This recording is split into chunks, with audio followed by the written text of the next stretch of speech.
Hey everyone, this is part one, webcam portion of my rant on the Amazing Spider-Man films. In 2014, I did two rants on the Amazing Spider-Man films, one on the Amazing Spider-Man 2 and one on the entire franchise. The link to those videos will be in the description box below. While my opinion on the Amazing Spider-Man film franchise has changed a little, my opinion for the most part about me hating the films have not changed, and I can still consider them to be the worst films of all time. The only difference is now I consider them to be even worse than I did back in 2014, and they get worser and worser with each film, each year, with each film that comes out. Not only were these films terrible, boring, and uneventful, these films were downright offensive. They were nothing but corporate cash-ins on a popular franchise. Not only were they not good Spider-Man films, they weren't even good comic book blockbusters, and are some of the worst in the blockbuster scene, which in my opinion makes them one of the two of the worst films of all time. I'm pretty sure if we look at the worst films of all time, there will be several movies above this movie right here, but there isn't that many movies above this, and I easily put it up there as the worst film of all time because of the potential to what you had and what you could have done, and how you, instead of defaulting back to Marvel after Spider-Man 3 was over, after the Sam Raimi trilogy was over, when Sam Raimi was done, you were done. No, you chose, because you were creatively bankrupt.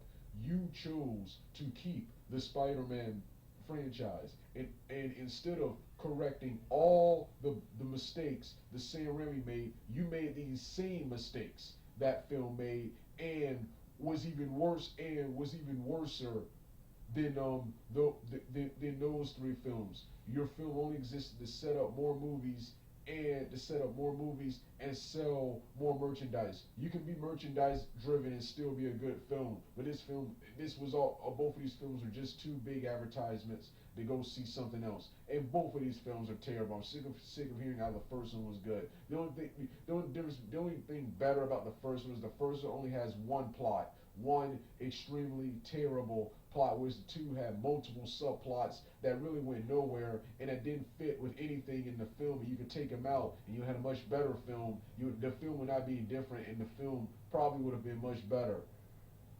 Then not only that, not only did you screw up every single character in this film, but you had the audacity to announce spin-offs. You can't even get the main stuff right. How dare you announce spin-offs in two sequels? You want to do Venom, Sinister Six, Black Cat spin-offs, Spider-Woman spin-offs when you can't even get Peter Gwyn, Electro, Osborn, and Rhino right. So yeah, this was the part one. This is the part one portion of this video. Even though I since the narration portion is longer, I'm recording the webcam portion first. So I'm also talking about everything I didn't talk about in part two that you're gonna hear about in a minute. So before I make my grand entrance, what are some other stuff I didn't mention? Oh yes, and there are various reasons to hate this film, but like I said in part two, the biggest reasons to hate both of these movies is Andrew Garfield. If he wasn't in the film, I probably would have liked it and went easier on it, despite how terrible it is. Andrew Garfield is the worst superhero actor of all time, alongside Brie Larson, Chadwick Boseman, the guy who portrays T'Challa, Black Panther, Edward Norton, who portrayed the incredible Bruce Banner, the Hulk in 2008, and of course Ryan Reynolds is Deadpool. But at least all those characters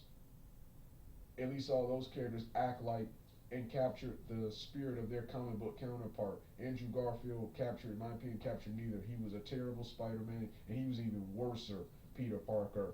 Peter Parker, And Edward Norton, in my opinion, was terrible as Bruce Banner, but at least he gave a great performance, even though, in my opinion, he didn't capture the character.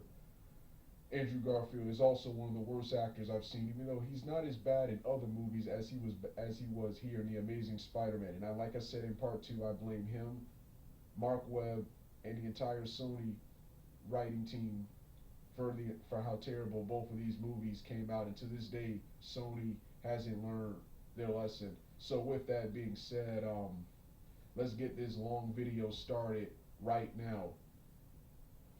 It doesn't matter what you think.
Waiting forever to do this rant. Gonna show this film what I'm made of.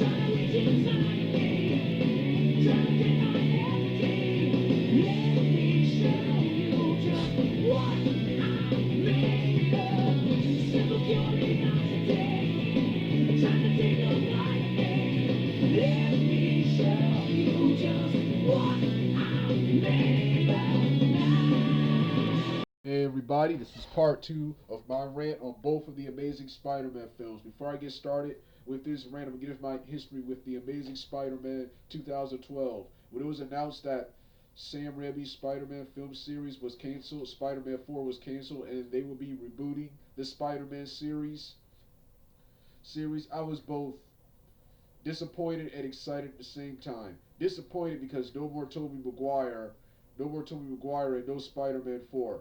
Excited because they get to correct all the mistakes the Sam Raimi trilogy made, such as the biggest mistake, in my opinion, was killing off Venom, which, in my opinion, just it killed the entire Sam Raimi Spider-Man film franchise and killed any future ideas you have for films, especially any ideas featuring the symbiote. I didn't see any other villain that could take the crown, that could take the leading spot after after Venom. You killed off all of your top villains. It got both of the goblins are dead.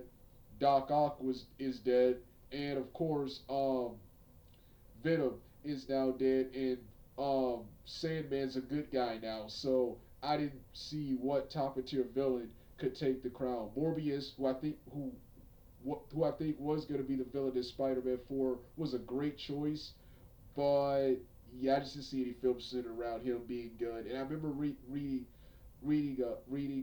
the script they had planned for Spider-Man 4, and that didn't seem all that good. So a reboot at the time seemed like a good idea. Looking back, a reboot wasn't. What should have happened was as soon as Sam Raimi was done making Spider-Man films, these movies should have defaulted back. The rights should have defaulted back to Marvel, and we should have got a Marvel Cinematic Universe Spider-Man film back then, right around the time of Iron Man and Thor, instead of like what some instead of like six 10 to 6 years later when we finally did get another Spider-Man film in the Marvel Cinematic Universe, because both of these Amazing Spider-Man films were garbage, terrible, and a waste of everyone's time. So, with that being said, let's start with the very first one. So, like I said, and when I saw the leaked shots of Andrew Garfield in the Spider-Man costume, I was like, oh, the film looks good. It looks just like the the 90s, 70s, 80s, and 60s base Spider-Man. Then I saw the very first trailer during my viewing of Captain America: The First Avenger, where it showed the family eating dinner, and it showed Spider-Man swinging in first person view. It looked cool. Then finally in late 2011, the second trailer dropped, which showed more of the story and more parts of the film, and it was absolutely terrible and one of the worst trailers I've seen. And it was this horrible mashup of Twilight, Batman Begins, and the Ultimate Spider-Man series, even though you're called the Amazing Spider-Man series. And it's right there where I decided to skip this movie, and I predicted it was going to be terrible.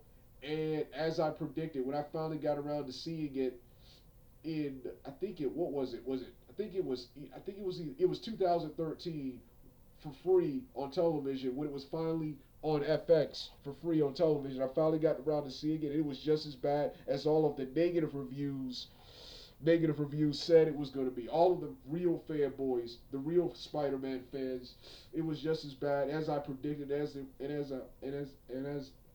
I said it was going to be. And here's the funny part: back in 2011, I said this isn't the Amazing Spider-Man. This is a horrible mashup of Twilight, Batman Begins. I called it the Amazing Twilight Man Begins, and I got attacked by a lot of people, a lot of fanboys, a lot of angry fanboys. Come to find out, several years later, everyone who didn't like these movies, everyone who has something negative to say about these movies, repeated what I just said. Oh, it felt like I was watching Twilight and Batman Begins, because that's what it was.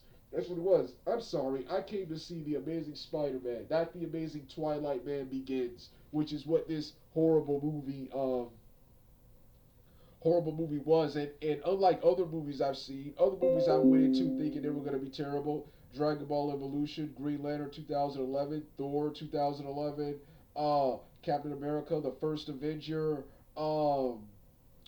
and just many more movies that I thought were going to be terrible.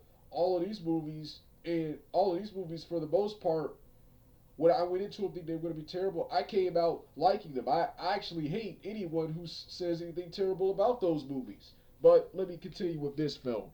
Back to this movie. So, it was terrible. Everything. Not only was the screenplay, storyline, and everything, and acting, and everything that matters terrible, but it was inaccurate to the comic books. When if you're inaccurate to the comic books, then you have no reason to exist. You have pretty much wasted mine and everyone's time. You were supposed to correct the problems Sam Raimi did. So if Sam Raimi was about 50 to 60% close to the comic books. There's a good 30 to 40% that's different from the source material. If that was 50%, this should have been 80 to 90% close to the comic books. This should have been, like I said, this should have been 80 to 90% close to the comic books. But this film wasn't. This went further away. Come to think of it, this film is only 30% accurate to the comic books. The other 70% is completely made up garbage Sony material. Sony material. So the fact that it was inaccurate to the comic books is the biggest sin to this movie. Because yeah, all of the other problems are actually bigger sins. The story, and the acting, are the biggest reasons. And Andrew Garfield himself. These are the four biggest reasons these films suck. Not to mention the product replacement and the Easter eggs and setups to other movies. Once again, how about you focus on your first film first? And this is a bigger problem in the second movie. But I'm gonna start with the first movie. And for those of you who keep saying this movie was good and the second one was terrible. No, both of these movies was terrible. This one was just as bad as the second one. The only thing that's better about this film, there's only one villain and one extremely boring plot. Boring plot. Whereas in the second film, you had about three plots that really go nowhere. Three plots that go nowhere, and setups to future films, and three villains who had to be started from the ground up. Then, when you group both of these films together, since they're in a film series together, both of these movies are terrible. As I'm going to get to in the second part of this review when I talk about the Amazing Spider-Man 2. But back to the Amazing Spider-Man 1, film was garbage. I would have enjoyed this film if Andrew Garfield main character, was not the leading actor and main character in this film. You could have got a way better actor to portray Spider-Man. Spider-Man. This guy, the only reason he was chosen because he somehow looks like the ultimate. He looks like the ultimate version of Spider-Man, but this guy was terrible. He acted nothing like Peter Parker. He acted nothing like Peter Parker. I hate both his Peter Parker and his Spider-Man, but his Spider-Man is better than his Peter Parker. But yet, for some odd reason, this genius film prefers us to give us more Peter Parker than Spider-Man in this film. And one of the biggest problems I had with this Peter Parker, and I saw this in the trailer, you know it, that skateboard, man. Since when has Peter Parker ever driven a skateboard?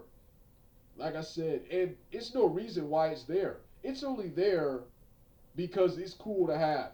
It's cool to have. It's cool to have a skateboard. The hipster bullshit. In Ninja Turtles 2014, and Dragon Ball Evolution 2009, both Michelangelo and Goku respectively had skateboards and a scooter respectively. There was a motivation and a reason why they had the scooters. It was part of the story. It was part of the story in both those films. Yet Michelangelo and Ninja Turtles, the Turtles were influenced by what they saw in the outside world. In Dragon Ball Evolution, in that adaptation, Goku lived in the wild. But still migrated to the city frequently to go to school, to go to school. So, yeah, but here it's just there. It's just there because it's cool to have. There's no reason why it should be there. So, yeah, that's the first problem I have. And his personality. His personality, he is one note the entire series. This is both the film.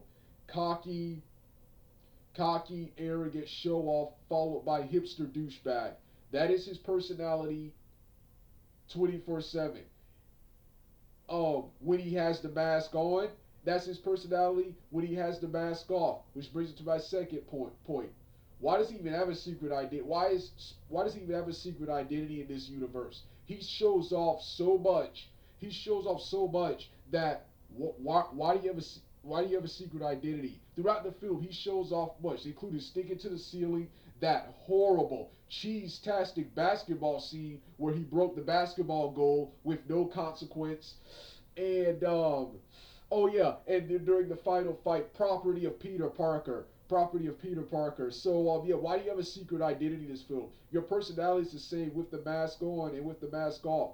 Peter Parker is supposed to portray this weak, insecure nerd insecure nerd with without the mask. But when he puts the mask on, he's supposed to become a badass. And the reason he does this, not only does he gain more confidence from fighting and beating villains, but so people would never know he is Spider-Man. You portray a completely different personality to your actual self. But here, that's non-existent. He's the same throughout the film series. Next problem. Yeah. Next problem I had was the cringe-worthy crane sequence in the film. Now people will say, well, what about the train surfing scene in Spider-Man 2 or the scene with the New Yorkers in Spider-Man 1? You are supposed to get rid of that. You're supposed to get rid of that. You're not supposed to give me a better version of it. Then one idiot had the nerve to say, well, what about in Iron Man 2? What about in Iron Man 2 with the kid who, it turns out that kid was a young Tom Holland. That kid was going to be a young Tom Holland in Iron Man 2. Um, that was a good movie. That was a good movie. So I didn't even remember that scene until I rewatched Iron Man 2 earlier this year. But that was a good movie. This right here was terrible. This was a shit movie right here. Right here. So you put crap on top of crap. You can't put terrible symbolism on top of garbage. So yeah. Then the next problem I had was the length. Film was over 2 hours long, man. Film was over 2 hours long. And then the storyline was some of the worst ever. We see Peter Parker's parents die in a plane crash, and the plot keeps being brought up in both this film and the second film, and it doesn't add anything to the storyline. It doesn't add anything to the storyline, and yeah, Peter Parker breaks into Oscorp, steals a guy's ID, and laughs as the guy is being dragged out. Laughs as the guy being dragged out, and breaks into Oscorp and acquires spider powers. I don't remember. That's not how it was in either of the Spider-Man comic books. Oh, and speaking of that, Gwen Stacy happens to be his lab assistant. And also another problem I had was Gwen Stacy. Not only was she his lab assistant, but she knew Peter Parker was Spider-Man in this universe. In the comic books, Gwen Stacy never knew Peter Parker was Spider-Man. Never knew Peter Parker was Spider-Man, and damn sure didn't help him in any fights, which I had a problem with in this film series. She was more of a superhero than Spider-Man. Then people like to say, well, they made Gwen Stacy more useful. Actually, while trying to make her more useful, they made her more useless and more irrelevant to the story. Her purpose in this series was to be introduced, be a love interest to Peter Parker, die, and basically set up the next love interest. So stop with that. So stop with that feminist garbage. For all of this talk of trying to make her more useless and more relevant to the story, they made her even more irrelevant to the story. She's supposed to be Peter Parker's classmate and a rival to Mary Jane. That's Gwen Stacy in the comic books. So yeah, actress was great. Emma Stone was great. I would have brought her back for a reboot if they didn't go the different direction the MCU version did. But this film and the sequel were absolutely terrible. And that's another problem. The only good thing about this film, there was nothing good about this film. The only thing good about this film was the cast, especially Dennis Leary. Dennis Leary, he was the best. I jokingly say him and Gwen Stacy should have been the main characters of this film because Andrew Garfield absolutely sucked. It should have been the amazing Captain Stacy because he was terrible in this film. And everyone, a lot of people, including critics, praised the chemistry of Andrew Garfield and Gwen Stacy. It was absolutely terrible, and they repeat everything, and it was horrible. Twilight inspired acting, minus the charm and charisma of the Twilight actors. It was terrible, and it was even worse in the sequel. So, yeah, then you had the lizard and his plan. He wants to make the stumpy arm go away, but then he wants to turn everyone into he wants to somehow then he wants to turn everyone into lizards. You have a this is supposed to be a super realistic Spider-Man movie, and first off, you have a lizard man running around. Then he has a stupid comic book style plan. It was supposed to be a realistic movie. And speaking of more unoriginality, the plot is ripped from Batman '89, which a lot of films have used this, with the main villain spraying gas all over the city. So yeah, I also heard from Red Letter Media's who, in their rant from the Amazing Spider-Man 2012 that right here is this film right here this film right here is a ripoff of a horror film from the '70s. So more unoriginality. And speaking of unoriginality, they use the Amazing Spider-Man film in the title, but it's nothing from the Amazing Spider-Man film Comic books, and it's instead ultimate garbage. Ultimate garbage. That's false advertising, but they didn't even get that comic book right. Don't like the Ultimate Spider-Man comic books, but it started to grow on me, and at least there were several good things about that comic book, and it led to several good things in real life, and that's pretty much become the standard Spider-Man. The Spider-Man I want, the one from the '70s, '80s, and '90s, that Spider-Man is pretty much gone. It's a modernized version of the '60s and the Ultimates now, so that's what we get um, nowadays. Um, but nothing in common with the what's name is. Speaking of nothing in common, watch this. Oscorp is commonly featured in this film, but the Osborns aren't featured. Yet they play a bigger part in part two, which I'm gonna get to. So yeah, the Amazing Spider-Man 2, the worst film ever, and I almost forgot the bully Flash Thompson. Quite frankly, one of the worst bullies and the worst Flash Thompson of all time. Of all time, how hard it is to get a football player with blonde hair, put him in a Letterman's jacket, and have him pick on Peter Parker and say "Puny Parker," be psychotic and aggressive, a psychotic and aggressive jock. How hard is that? They even managed to mess that up. One of my favorite cliches in movies is having a big, strong bully character bully the main protagonist and giving the main protagonist a reason, a small obstacle and a reason to show off his or her fighting skills or powers before they encounter the main antagonist at the film. That is like super easy and an awesome cliche trope. They somehow managed to screw that up, which I mentioned earlier with the basketball scene. So there was that. There was that. He was absolutely terrible. And then he both him and other than the fact that he's bigger than Peter Parker, I don't see how he picks on Peter Parker. Parker looks just like every human now. He's a hipster. He's a hipster just like everyone else. He doesn't look like a nerd. Another problem I have with Andrew Garfield. This guy in real life was a model. Why is a model playing a nerdy, socially awkward superhero? So and yeah, in um the original Spider-Man films, you saw how badass Flash Thompson, how edgy, cool, and badass Flash Thompson and the other bullies look. They look at how look at how nerdy and dorky Peter Parker looks. In Dragon Ball Evolution, Goku has a hipster look, but you see the other characters are bigger, stronger, and have cool, flashy, baggy attire over his skin type attire, which at the time Dragon Ball Evolution was in production was not in style. When the film came out, that Justin Chatwin's look was in style, but at the time, but here he all of them appear to be hipsters. So why are they like picking on Peter Parker? So it's like, yeah, not believable, man.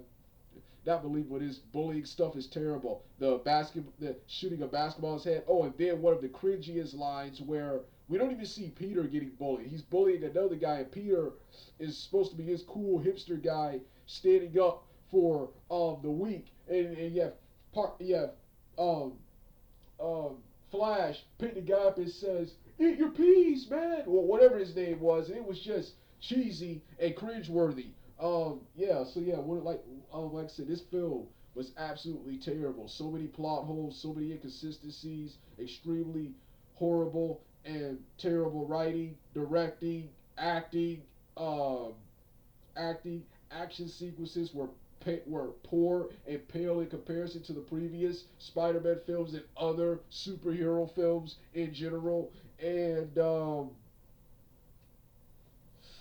and yeah, one of the worst comic book films of all time. And then the post-credit scene. They had, I think it's Alistair Smythe. They had him. They had the mysterious guy walking by the Sinister Six doors, the Sinister Six doors, and at the time I heard they didn't know where to go. They just did this to keep the people guessing. So you put in material that has nothing to do with this film to set up future films. And it has nothing to do with the second film either. It's to set up future films and spin-offs. Let's get to the Amazing Spider-Man 2, the worst film of all time. This is even worser than the previous one. Now, after how terrible the first Amazing Spider-Man film was, I was not in a hurry to see this film. That was up until I heard that Rhino and the Green Goblin was going to be in this film. Then I saw the cool shots of Electro and Harry Osborn's Green Goblin. And this film, just like the first one, on paper and in the leaked screenshots, it looked good. But once I saw the trailer, it was terrible. We saw the horrible, cringeworthy acting scenes between Peter, Andrew Garfield, and Dave DeHaan's Harry Osborn. Absolutely terrible. Absolutely terrible. Then I saw, and this right here was when I totally became against this film. When I saw Paul Giamatti transform into a giant rhinosaur. So it's not like the rhino from the original comic books from the original Amazing Spider-Man film comic books. It's a mechanized robotic rhino. Now some people say, well, that was in the ultimate version. You still got it wrong. And Rhino's storyline and his design in that comic book was way better. That was a giant exoskeleton, kind of like RoboCop. RoboCop. This was a giant Megazord. Lame. Terrible. Lame. Terrible. Yeah, Paul Giamatti with a terrible Russian accent. So when I saw that monstrosity, I immediately decided this film sucks and immediately wanted this film to fail, and I got what I wanted. Then when I finally got around to seeing the film, just like the Amazing Spider-Man 1, it was absolutely terrible. And I only saw this film also to even the score up with a certain group of people. I was going to reveal this at the end of this video. Yeah, like I said, I'll reveal it at the end of this video. But to get even with a certain group of people who bash one of my favorite movies. So yeah, and this film, just like the first one, no surprise, it was just as bad as I said it was going to be. As I said, it was going to be. Nothing about this film was was good. It was even worse than the first one. The only thing that was good was the cast, particularly Electro. His scenes were the best. It had the film been about him. There's two ways you could have done this. You could have either remove Rhino from the film, especially Rhino, because he served no purpose in this film other than to set up the Sinister Six movie. You could remove Rhino from the film and focus exclusively on Electro and Harry Osborn's Green Goblin, or you could have took out Electro and focused exclusively on Harry Osborn, or took out Harry Osborn and focused exclusively on Electro. But the Rhino, the worst one, served no purpose in this film other than to set up the Sinister Six spinoffs. And speaking of Electro, um, they killed him off at the end of the film. So, and I didn't see Jamie Foxx set up for any sequels. So that gave me even more reasons not to watch any more of this movie, not to watch any more of this film series right here. Then, Harry Osborn. This, like I said in the first part of this in the first part of this video when I was talking about the Amazing Spider-Man 2012, Harry Osborn, Harry Osborn, him and his father him and his father were big parts of this film, but they weren't even mentioned in the first film. Then this was removed from the trailers, but this is a plot hole. This was removed from the film. It was in the trailers though. Harry Osborn says, "Peter, you've been under surveillance." If Peter's been under surveillance, then Harry Osborn should know Peter Parker is Spider-Man. Then speaking, let's get to Harry Osborn's story. Him and his father are both dying from a disease. Are both dying from a disease. This right here, and they need Spider-Man's blood to save them. This right here is a ripoff and a rehash of Star Trek Into Darkness. Into Darkness. There was no disease in the comic book, and Harry Osborn was not Goblin, Green Goblin, before Norman Osborn. Then Harry Osborn at the end of the film is the one to kill Gwen Stacy when Norman Osborn killed Gwen Stacy. Harry Osborn wasn't even Goblin yet. Terrible.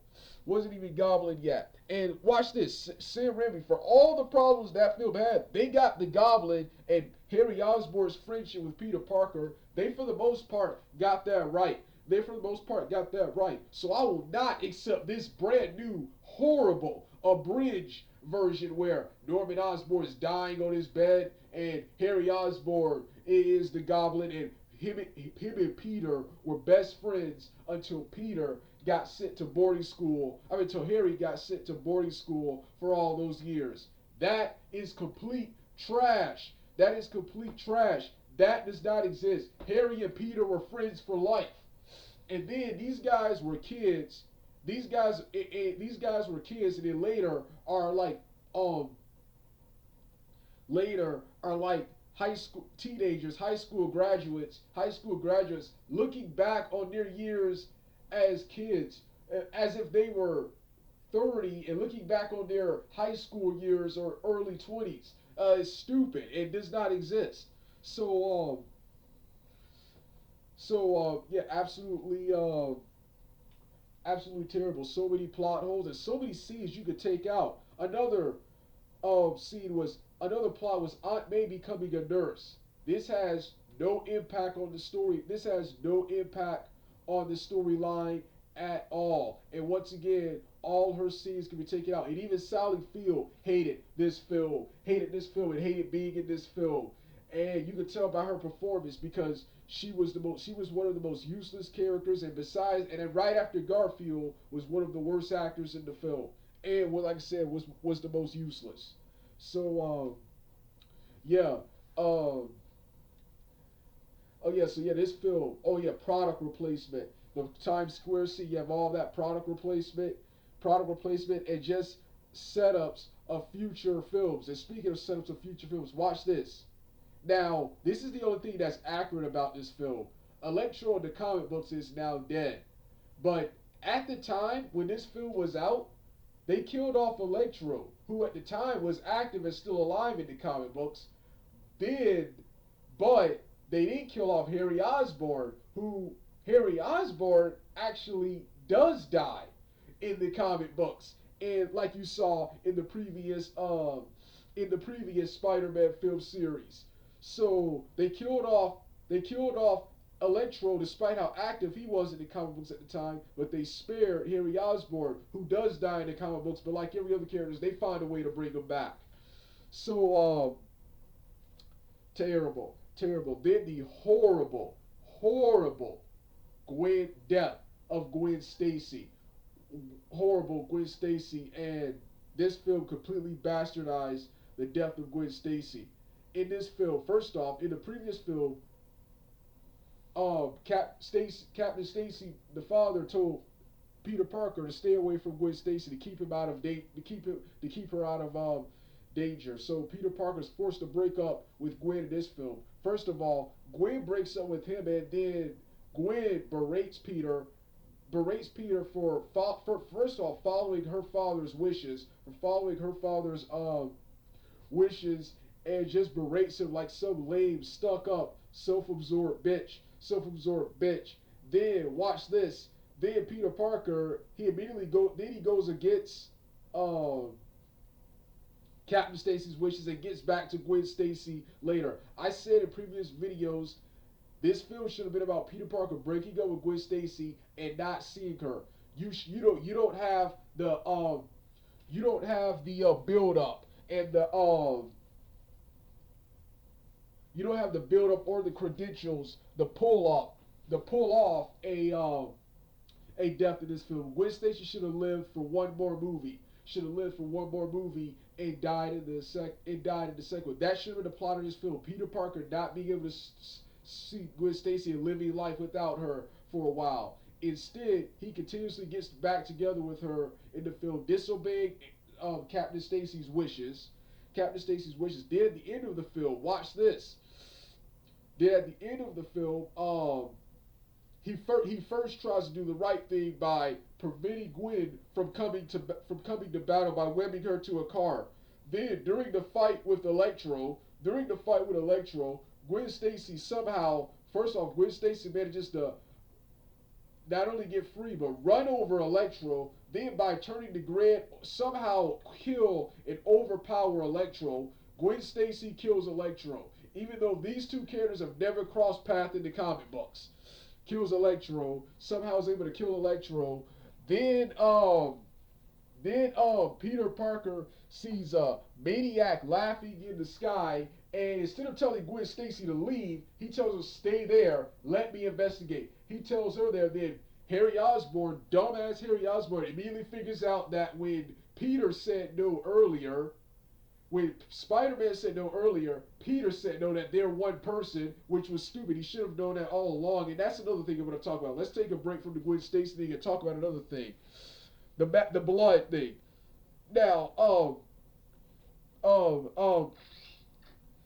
Spider-Man would not abandon his friend Harry like that. They would find there was a bunch of research everywhere. They would try to find a cure for Harry Osborn's disease, for Harry Osborn's quote unquote disease. He would not abandon Harry like that. He would not, but they just did that so Harry could become a bad guy. Then Harry, a sick man, is able to get past super strong bodyguards and is immediately able to use the suit and glider without any form of actual training or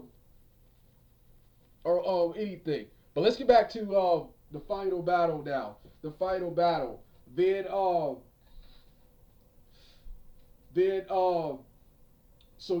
Harry Osborn grabs Gwen. They fly up in the air. They fly up in the air for a while. They, they fly up in the air, and Spider-Man, poor choice of words, always says, "Harry, let go." Harry lets her go, literally.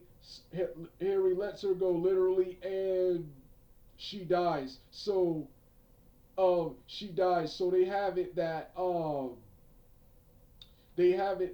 she dies. So they have it that Gwen Stacy caused her own death. Then Spider-Man, after briefly resting on the glider and hitting a swinging drop kick, um, knocks out Harry Osborn, and Harry Osborn's knocked out, and the film immediately flash forwards to later, right after Gwen Stacy's death. So watch this. In the comic books, it was Norman Osborn who kidnapped Gwen Stacy from Peter Parker's apartment after it drops her off a bridge. After drops her off a bridge, Spider-Man then takes care of Goblin, knocks him out, but the cops come. They blame Spider-Man for Gwen's death. Spider-Man for Gwen's death. Whereas in this film, the people, they embrace Spider-Man at the end. Spider-Man was accessory to the crime too. Why don't the people blame or accuse him? We just fast forward to Harry Osborn locked up. Harry Osborn locked up. And speaking of this, then we get that scene. We get the cringe-worthy scene where we see a kid dressed as Rhino. We see a little kid dressed as the Rhino. Then dressed as the Rhino. Why is a little kid? Why are the people at the Rhino fight, at the Rhino scene, like some professional wrestling match or MMA or boxing fight? And why didn't the cop just grab the little kid and put him back on the thing? But why is the kid dressed as Spider-Man there? The scene was cringeworthy. Then the cool scene with Spider-Man swinging the lid, which was in the trailers, the film ends there. So you had to wait like several years. You had to wait several years to see how that fight ended. Then that's not gonna happen because this film series, as it should have been, was canceled. Was canceled. So yeah, extremely one of the worst films of all time. This is one of the worst movies of all time. Not only is it one of the worst comic book films of all time, Dragon Ball Fakatsu no F is way worse than this. But this film is the worst live action comic book film of all time. Terrible screenwriting, product replacement, fan service where it doesn't belong, setups to other movies that have nothing to do with this movie, that doesn't add anything to this movie, terrible acting, not a lot of action, another 2 hour film with only about 15 minutes of action, and Andrew Garfield. Andrew Garfield, this Spider-Man series right here is the absolute worst Spider-Man film, worst Spider-Man film, worst comic book, and worst live action comic book film of all time. And I am so happy this film failed. This film made back his money both times, but they failed to outgross the Sam Raimi trilogy, and Tom Holland's Spider-Man series already blows this out of water. You had Far From Home grossing over 1 billion. I'm so happy this film failed, and I'm gonna get the fanboys of this film. I don't got a problem with people liking this film, but it's the people who constantly defend this film, say it's good when it wasn't, and also claim to be true fans of the series, and who try to force their opinions on other people and attack other people who are smart enough to know that this film sucks and did not enjoy this film. I'm going to be attacking them later. This was also, I got to admit it, like I said, this was also payback for Green Lantern 2011 and Dragon Ball Evolution. If I can't have the sequels to those films, these people cannot have Spider-Man. I'm sorry. X-Men First Class and the Nolan Batman series, those were two atrocious comic book movies already. And this film was worse than both of those movies. And this was also retaliation for people bashing the Avengers 2012 and Thor 2011. Now, both of those films do not need me to defend them, but before the Avengers 2012 came out, I mean, right around the time the Avengers 2012 came out, you had people constantly licking Nolan's nuts, and constantly kissing the butt of this film, and trying to talk crap about the MCU films in order to excuse and defend these garbage excuse for comic book films in the Amazing Spider-Man films. Yet the Nolan people couldn't accept that their film wasn't it anymore. They had the people who couldn't accept that this film sunk and failed, so they tried to attack. They tried to attack the people who like supposedly good films, like the two MCU films I just mentioned. Well, this has been my long 40-minute rant on the Amazing Spider-Man film series. You don't want to hear the rest of the song? Turn the video off right now. I'm done.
Yeah.